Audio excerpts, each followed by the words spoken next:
Hello student, শুরু করছি তোমাদের ম্যাথের মডেল অ্যাক্টিভিটি টাস্কের ক্লাস। যদি কোনো কোশ্চেন বুঝতে না পারো অবশ্যই কমেন্ট করে জানাবে। এই হচ্ছে তোমাদের মডেল অ্যাক্টিভিটি টাস্কের কোশ্চেন। প্রতিটা কোশ্চেন চেষ্টা করছি বোঝানোর। শুরু করছি ক্লাস। প্রথম কোশ্চেন বলেছে এমসিকিউর কোশ্চেন। প্রথম কোশ্চেন বলেছে এক্স প্রপোর্শনাল টু ওয়াই এবং 5x ইজকল টু 3y হলে ভেদ ধ্রুবকের মান কত? এটা তোমরা দুভাবে করতে পারো। প্রথমে ইজিকল টু কে ধরে করো, তারপরে আরেকটা পদ্ধতি বলে দেবো। যেহেতু এক্স প্রপোর্শনাল টু ওয়াই দিয়েছে, তাহলে আমরা কি করতে পারি, এক্স ইজিকল টু হচ্ছে কে ওয়াই। এই এক্সের মানটা 5x ইজিকল টু 3y যদি বসানো হয়, তাহলে কে ইকুয়াল টু আমরা কত পাবো, 3/5। একভাবে করতে পারো। এই কে এর মানটাই হচ্ছে ভেদ ধ্রুবক, কে এর মান পাওয়া যাবে কত, 3/5। তাহলে এই ক্ষেত্রে সঠিক উত্তর হবে অপশান ডি, 3/5। বা তোমরা করতে পারো এইভাবে, কি দিয়েছে, 5x ইজকল টু 3y, তাহলে x ইকুয়াল টু কত পাওয়া যাবে, 3/5y। তাহলে প্রপোর্শনাল হবে, x প্রপোর্শনাল টু y হবে, মানে এই ধ্রুবকটা থাকবে না, তখন ইজ ইকুয়াল টু থেকে প্রপোর্শনালে যাবে, অর্থাৎ এখান থেকে আমরা কত পাবো, k ইকুয়াল টু 3/5। এইভাবেও তোমরা করতে পারো। পরের কোশ্চেন কি বলেছে, অমল 5,000 টাকা 9 মাসের জন্য এবং ফতিমা 6,000 টাকা 5 মাসের জন্য একটি ব্যবসায় নিয়োজিত করে লাভ্যাংশ তাদের মধ্যে বন্টন হবে যে অনুপাতে, তা হলো। এইরকম টাইপের অঙ্কের ক্ষেত্রে তোমাদেরকে মনে রাখতে হবে যে লাভ্যাংশটা বন্টন হবে তাদের মূলধনের অনুপাতে। তাহলে মূলধনের অনুপাত যদি আমরা বের করতে পারি, তাহলে সেই অনুপাতটাই হবে কি, লাভ্যাংশের অনুপাত। তাহলে মূলধনের অনুপাত কি, মূলধনের অনুপাত হচ্ছে তার টাকার পরিমাণ ইন্টু হচ্ছে সময় সমান হচ্ছে মূলধনের পরিমাণ। তাহলে তাদের মূলধনের অনুপাত কত হবে, প্রথমে হচ্ছে অমলের টাকা হচ্ছে 5,000, তাহলে 5,000 গুণিত 9, তাহলে তার মোট মূলধন। আর ফতিমার হচ্ছে টাকা হচ্ছে 6,000 গুণিত হচ্ছে 5, তাহলে তার মোট মূলধন। এই দুটো অনুপাত করলে পাওয়া যাবে কত, 3:2। এটাই হচ্ছে লাভ্যাংশের অনুপাত। লাভ্যাংশের অনুপাত হবে 3:2। তাহলে এই ক্ষেত্রে সঠিক উত্তর হবে অপশান এ। এরপর কোশ্চেন কি বলেছে, বলেছে ও কেন্দ্রীয় বৃত্তের বহিস্থ পি বিন্দু থেকে অঙ্কিত স্পর্শক বৃত্তকে কিউ বিন্দুতে স্পর্শ করে। আর দৈর্ঘ্যগুলো দিয়ে দিয়েছে, ও কিউ সমান হচ্ছে 9 সেমি, ওপি সমান হচ্ছে 15 সেমি হলে পি কিউর দৈর্ঘ্য কত হবে। ঠিক আছে, এখানে ছবিটা আঁকা আছে, তোমরা একটু দেখে নাও। এখানে সবসময় নয়, এটা একটা সূত্র যে কোনো স্পর্শক কেন্দ্রগামী সরলরেখা ওই বিন্দুতে হচ্ছে 90 ডিগ্রি কোণ উৎপন্ন করে। তারপর হচ্ছে পিথাগোরাসের সূত্র, লম্ব স্কয়ার প্লাস ভূমি স্কয়ার সমান অতিভুজ স্কয়ার। এখানে সেটাই করা হয়েছে। এখানে সমকোণী ত্রিভুজটা পাওয়া গেছে, ওপি কিউ বা ও কিউপি, যা খুশি ত্রিভুজ। এই ত্রিভুজটার সমকোণ হচ্ছে কোণ কিউ হচ্ছে 90 ডিগ্রি। এখান থেকে লম্ব স্কয়ার প্লাস ভূমি স্কয়ার সমান অতিভুজ স্কয়ার করা হচ্ছে। তাহলে আমরা এখান থেকে কী পাবো, ও Q square plus QP square is equal to হচ্ছে ওপি স্কোয়ার। এরপর মানটা বসানো হয়েছে, মানটা বসিয়ে পাওয়া গেছে QP is equal to √ of 15 square minus 9 square. এটাই হচ্ছে উত্তর। এক্ষেত্রে সঠিক উত্তর হবে অপশান বি। পরের কোশ্চেনে বলেছে দুটি নিরেট গোলকের বক্রতলের ক্ষেত্রফলের অনুপাত দেওয়া আছে, তাদের বলেছে আয়তনের অনুপাত কত। তাহলে কি বক্রতলের ক্ষেত্রফলের সূত্র আগে আমাদেরকে জানতে হবে। গোলকের বক্রতলের ক্ষেত্রফল হয় 4πr²। তাহলে 4πr² যদি হয়, তাহলে আমরা, যেহেতু এখানে দুটো গোলক বলেছে, তাহলে আমরা একটা ধরে নেব 4πr1², আরেকটা r2²। দুটো ব্যাসার্ধ আলাদা। তাহলে এখানে আমরা প্রশ্নানুসারে কি লিখতে পারি, 4πr1² অনুপাত 4πr2² সমান হচ্ছে কত, 25:16। এখান থেকে r1² 4π/r² সমান পাবো কত 25/16, কারণ এখানে 4π কেটে যাবে, দুটোতেই কমন আছে, সেখান থেকে আমরা পাবো r1/r2 সমান হচ্ছে 5/4। তারপর কি চেয়েছে? আয়তনের অনুপাত। আমরা জানি কি গোলকের আয়তন কি? গোলকের আয়তন হচ্ছে 4/3πr³। তাহলে দুটো গোলক বলেছে, দুটো গোলকের ক্ষেত্রে 4/3πr তো কমন, তাহলে আমাদের অনুপাতটা নির্ভর করবে কোন কিসের উপর? আর এর উপর। আর এখান থেকে আমরা আর এর মান পেয়েছি কত? 5/4 দুটো অনুপাত। তাহলে আয়তনের অনুপাত হবে 5/3 অনুপাত 4/3। তাহলে 5/3 করলে পাওয়া যাবে 125, আর 4/3 করলে পাওয়া যাবে হচ্ছে 64। আর তাহলে এই কোশ্চেনের সঠিক উত্তর হবে অপশান ডি, 125/64 হচ্ছে সঠিক উত্তর। এরপর কোশ্চেন কি বলেছে? সত্য মিথ্যা 2 দাগের কোশ্চেন। কি বলেছে? যে একটি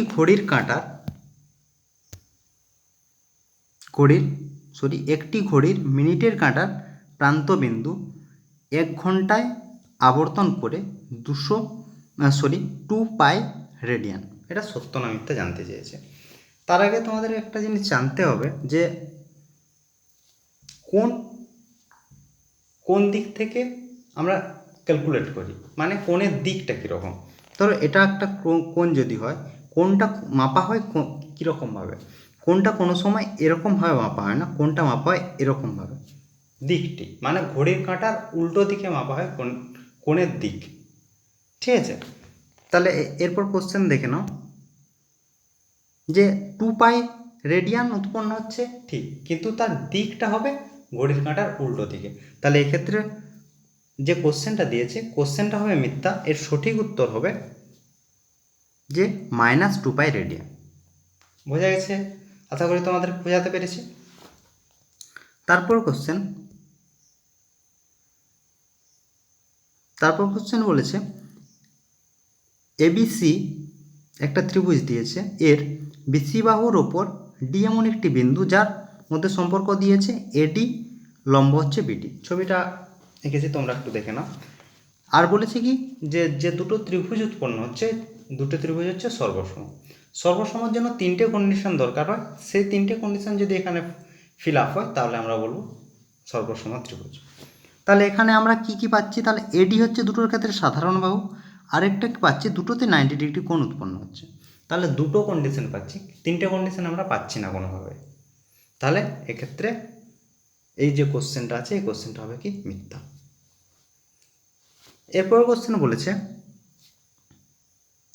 একটি লম্ববৃত্তাকার শঙ্কুর ব্যাসার্ধ, উচ্চতা ও তির্যক উচ্চতা সর্বদা একটি সমকোণী ত্রিভুজের বাহুত্রয় হবে, মানে একটা সমকোণী ত্রিভুজের 3টি বাহু হবে।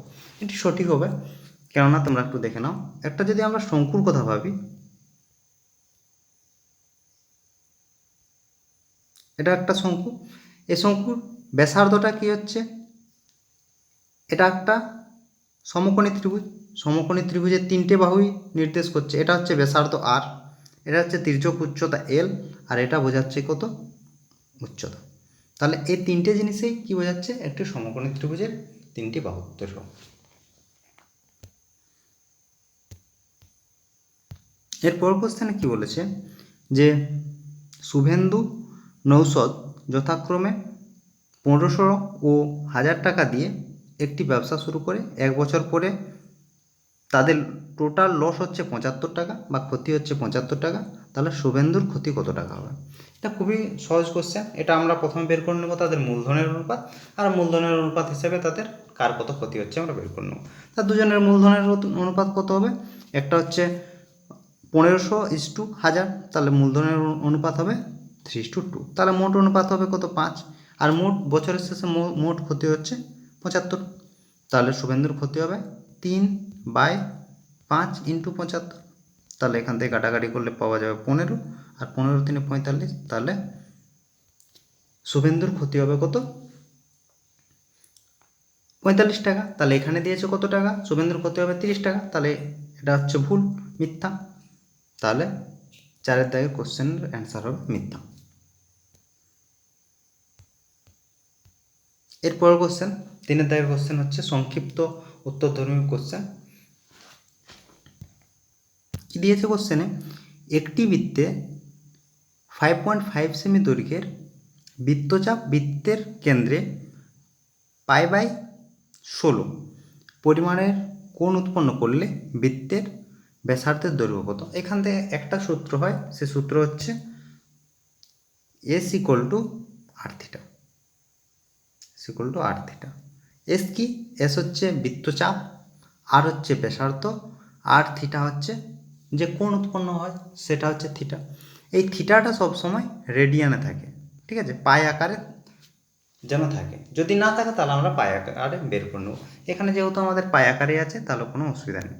তাহলে মানটা শুধু বসানো হয়েছে, মানটা বসিয়ে ক্যালকুলেশন করলেই পাওয়া যাচ্ছে কত, ব্যাসার্ধ সমান হচ্ছে 28 সেমি।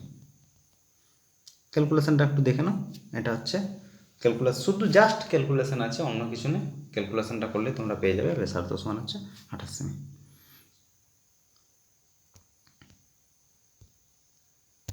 পরের কোশ্চেন দিয়েছে, একটি লম্ববৃত্তাকার শঙ্কুর উচ্চতা 12 সেমি এবং আয়তন হচ্ছে 100 পাই ঘন সেমি হলে শঙ্কুটির ব্যাসার্ধের দৈর্ঘ্য কত। তাহলে শঙ্কুর আয়তন কী হয়, শঙ্কুর আয়তন হয় 1/3 πr² রয়েছে, আর বাকি সব তো দেয়াই আছে, তাহলে মান বসালে হলো। উচ্চতা দিয়েছে, আর হচ্ছে আমরা ব্যাসার্ধ সমান ধরে নেব কত, আর। তাহলে ক্যালকুলেশন 1/3 πr², এইচের মান দিয়েছে সমান হচ্ছে 100 পাই। তাহলে r² কাটাকাটি করলে পাওয়া যাবে r² সমান হচ্ছে 25, আর r সমান হচ্ছে কত, 5। তাহলে ব্যাসার্ধ হবে কত, 5। বোঝা গেছে নিশ্চয়ই কোশ্চেন? কিছু নয়, খুবই সহজ কোশ্চেন। জাস্ট কী কী দেওয়া আছে দেখতে হবে আর কী বের করতে হবে দেখতে হবে, তাহলেই এই কোশ্চেন সলভ হয়ে যাবে। খুবই সহজ কোশ্চেন দিয়েছে এগুলোতে। এরপর কোশ্চেনে বলেছে যে x প্রপোর্শনাল টু yz এবং y প্রপোর্শনাল টু zx হলে দেখাও যে z একটি অশূন্য ধ্রুবক। কোশ্চেনটা ভালো করে লক্ষ্য করো, কি বলেছে, z একটি অশূন্য ধ্রুবক।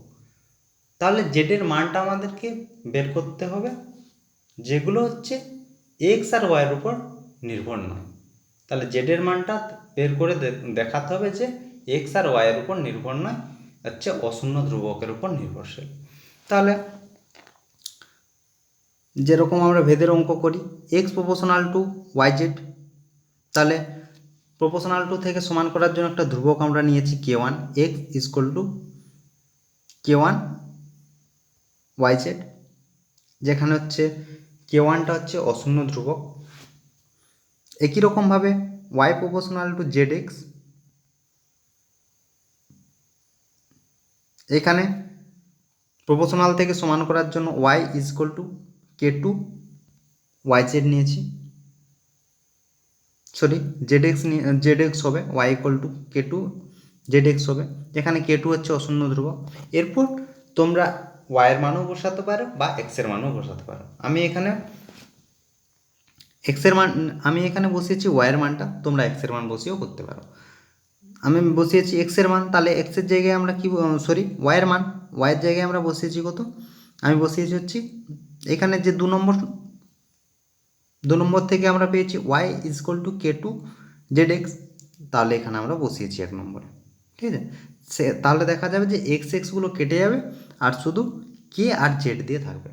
যেহেতু k1 আর k2 দুটোই অশূন্য ধ্রুবক, তাহলে তাদের গুণফল বা তাদের বর্গ বা তাদের বর্গমূল সবগুলো থেকে একটা অশূন্য ধ্রুবক আমরা পাবো। তাহলে এখান থেকে আমরা পাচ্ছি z = √1/k1 k2।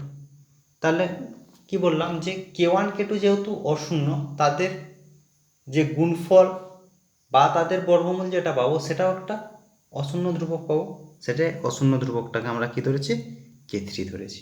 আর k3 সমান আমরা লিখে দিয়েছি √1/k1 k2। ভেদের অঙ্কের ক্ষেত্রে বা যে কোনো অঙ্কের ক্ষেত্রে তোমরা যেটা করতে চাইবে অবশ্যই সাইডে ডান দিকে লিখে দেবে।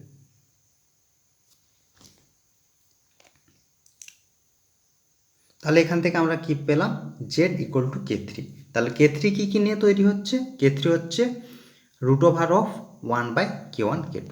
তাহলে এখানে হচ্ছে যেহেতু K1 K2 হচ্ছে অশূন্য ধ্রুবক, অতএব K3 হচ্ছে অশূন্য ধ্রুবক। তাহলে প্রমাণিত যে জেড একটি অশূন্য ধ্রুবক। বোঝা গেছে এই কোশ্চেনটা, আশা করি। এই হচ্ছে তোমাদের 4 নম্বর কোশ্চেন। এটা তোমাদের বইয়ের 285 নম্বর পেজে আছে। উপপাদ্য নম্বর হচ্ছে 49 নম্বর উপপাদ্য। উপপাদ্য যদি তোমরা না বুঝতে পারো কমেন্ট করে জানাবে, উপপাদ্য আলোচনা করে দেবো। তো এই ছিল আজকে তোমাদের মডেল অ্যাক্টিভিটি টাস্কের কোশ্চেন। ফেসবুককে তোমরা অনলাইন স্টাডি দেখতে পারো, বা সেখানে তোমরা কোশ্চেন দিতে পারো। ম্যাথ আর ফিজিক্সের যে কোনো কোশ্চেন তোমরা দিতে পারো, সেখান থেকে আমি সলভ করে দেবো। বা হোয়াটসঅ্যাপ করতে পারো, এই নাম্বারে হোয়াটসঅ্যাপও করতে পারো। আর আমি কুলটিগিতে 9 আর 10-এর টিউশন পড়াই, যদি তোমরা কেউ চাও তাহলে টিউশন পড়তে পারো। তো আজ এই পর্যন্তই। তোমরা সবাই ভালো থেকো, বাই বাই।